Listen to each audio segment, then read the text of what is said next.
বাংলা সাহিত্যে আলোকদণ্ড বলতে যার নামটি প্রথম উঠে আসে তিনি আর কেউ নন, তিনিই সূর্য, তিনিই শ্রেষ্ঠ, তিনিই অধিপতি। বিশ্বে তিনি এমন এক ঠাকুর যিনি সর্বকালে চিরপ্রাসঙ্গিক, চিরনবীন ও চিরন্তন রূপে চিরকালীন।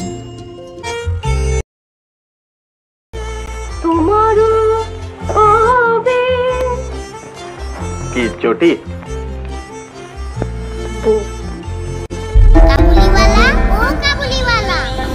এই নাও প্রসাদ খাও। वो क्या है?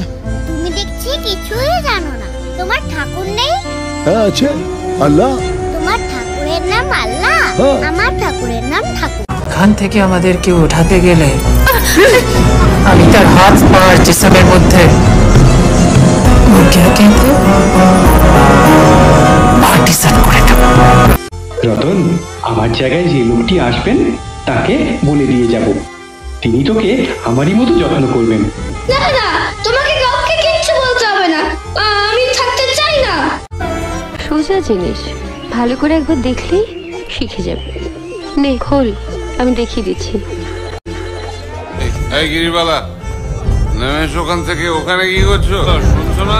ক্ষমা করুন বাবু, অধমের নাম অধরা।